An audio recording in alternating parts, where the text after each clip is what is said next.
মুসুর ডালে পটল দিলে চমৎকার একটা নাস্তা রেসিপি তৈরি করা যায়। আর দেখতেও কতটা দুর্দান্ত লোভনীয় মুচমুচে হয়েছে, আশা করি তোমরা দেখেই বুঝতে পারছো। এইভাবে পটলের পকোড়া একবার খেলে অন্য কোনো পকোড়া খেতেই ইচ্ছে করবে না, এতটাই টেস্টি এই পটলের পকোড়া রেসিপিটা তোমরা অবশ্যই ট্রাই করো বন্ধুরা। নমস্কার বন্ধুরা, স্বর্ণলতা রান্নাঘরে স্বাগত জানিয়ে শুরু করছি আবার একটি নতুন রেসিপি। আশা করছি তোমাদের খুব ভালো লাগবে, আর স্কিপ না করে পুরো ভিডিওটি দেখার অনুরোধ রইল। তো বন্ধুরা, আমি এখানে কয়েকটা পটল নিয়েছি। তো প্রথমে আমি পটলের খোসাগুলো ছাড়িয়ে নেব, আর দু সাইডে একটু করে কেটে বাদ দিয়ে দেব। তোমরা চ্যানেলে যারা নতুন বন্ধু রয়েছে অবশ্যই ইউটিউব থেকে দেখলে চ্যানেলটি সাবস্ক্রাইব করে রাখবে, আর ফেসবুক পেজ থেকে দেখলে অবশ্যই পেজটিকে ফলো করে রাখবে। তো বন্ধুরা, আর আমি দুটো পেঁয়াজ নিয়েছি। এই পেঁয়াজের খোসাগুলো এভাবে টুকরো করে নিলে ছাড়াতে খুবই সুবিধা হয়। তো তোমরা অবশ্যই এভাবে দু টুকরো করে পেঁয়াজের খোসাগুলো খুব তাড়াতাড়ি কিন্তু ছাড়িয়ে নিতে পারবে। তো আমি দুটো পেঁয়াজেরই খোসা ছাড়িয়ে নিয়েছি, আর দু সাইড থেকে একটু করে বাদ দিয়ে দিয়েছি। আর নিয়েছি ঝালের জন্য কয়েকটা কাঁচা লঙ্কা। তো বন্ধুরা, আমি সব কিছু ভালোভাবে খোসা ছাড়িয়ে নিয়েছি। এবারে জল দিয়ে খুব ভালোভাবে ধুয়ে নেব। আর এই পটলের পকোড়া রেসিপিটা কিন্তু দুর্দান্ত হয় খেতে, তোমরা অবশ্যই ট্রাই করবে। আর মুসুর ডাল দিয়ে করলে কিন্তু ভীষণই ভালো লাগে, তোমরা কিন্তু মুসুর ডাল ছাড়াও করতে পারো। তো বন্ধুরা, আমি ভালোভাবে ধুয়ে তুলে নিয়েছি। এবারে একটা গ্রেটারের সাহায্যে পটলগুলো গ্রেট করে নিচ্ছি। আর এই ছোট ছিদ্রযুক্ত এপাশ দিয়ে কিন্তু গ্রেট করে নিতে হবে। আর দেখুন বন্ধুরা, কত সুন্দর গ্রেট হয়েছে পটলগুলো।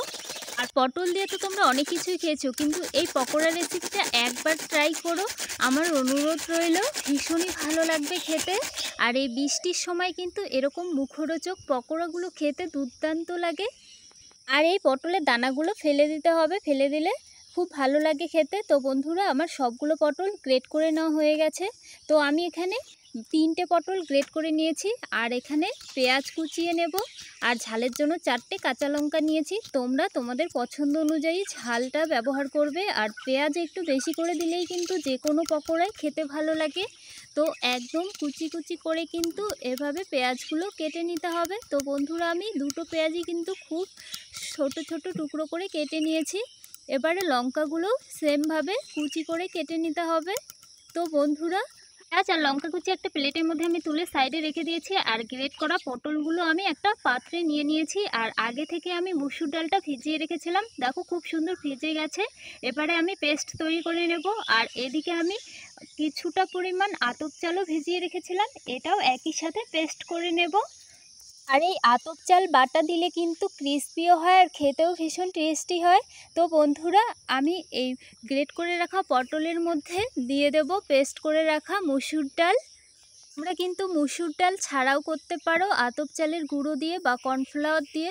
তো বন্ধুরা, এবারে আতপ চাল বাটাও দিয়ে দিয়েছি। তো তোমরা পরিমাণ অনুযায়ী কিন্তু ব্যবহার করবে উপকরণগুলো। এরপর দিয়ে দিচ্ছি পেঁয়াজ কুচি, কাঁচা লঙ্কা কুচি ঝালের জন্য, আর দিয়ে দেব হলুদ গুঁড়ো পরিমাণ অনুযায়ী, স্বাদ অনুযায়ী দিয়ে দেব নুন। বন্ধুরা, খুব ভালোভাবে সবগুলো উপকরণ মেখে নেব। তোমরা কিন্তু চাইলে এর মধ্যে কালো জিরেও অ্যাড করতে পারো, কর্নফ্লাওয়ার অ্যাড করতে পারো। তো বন্ধুরা, আমি আর কিছু অ্যাড করছি না, এভাবেই করছি আজ। তো বন্ধুরা, আমি খুব ভালোভাবে মিক্স করে নিয়েছি, এবারে ফ্রাই করার জন্য পারফেক্টলি তৈরি। তো এদিকে আমি উনুনে একটা কড়া বসিয়ে গরম করে নিয়েছি। এবারে পরিমাণ অনুযায়ী সর্ষের তেল দিয়ে দেব। তেল খুব গরম হয়ে এলে এবারে একটা চামচের সাহায্যে একটু একটু করে ব্যাটারটি নেব, আর গরম তেলের মধ্যে দিয়ে দেব। তো বন্ধুরা, এভাবে চামচ দিয়ে দিলে কিন্তু হাতে লাগবে না, আর বারবার হাত ধোয়ার বিরক্তিকর এই মুহূর্তটা ফেস করতে হবে না। তো বন্ধুরা, এভাবে দিলে অবশ্যই তোমাদেরও সুবিধা হবে। তো বন্ধুরা, আমি এবারে উল্টে পাল্টে যতক্ষণ না অবধি লালচে কালার আসছে ফ্রাই করে নেব।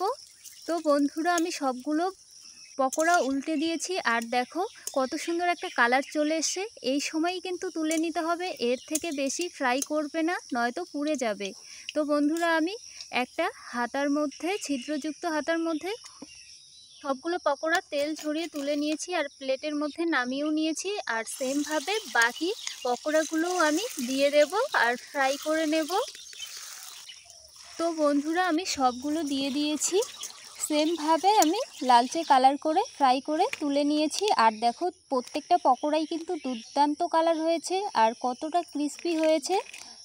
তোমাদের একটা আমি চামচের সাহায্যে একটু টেনে দেখাচ্ছি কতটা ক্রিস্পি হয়েছে। আওয়াজ শুনে নিশ্চয়ই বুঝতে পারছো বন্ধুরা। আর একটা ভেঙেও দেখাচ্ছি ভেতরটাও কতটা ক্রিস্পি হয়েছে আর কতটা ফুলেছে দেখুন বন্ধুরা। আজকের ভিডিওটি এখানেই শেষ করছি। আবারও দেখা হবে নেক্সট পর্বে। প্রিয় বন্ধুরা, ভালো থেকো, সুস্থ থেকো আর ভিডিওটি দেখার জন্য থ্যাংক ইউ।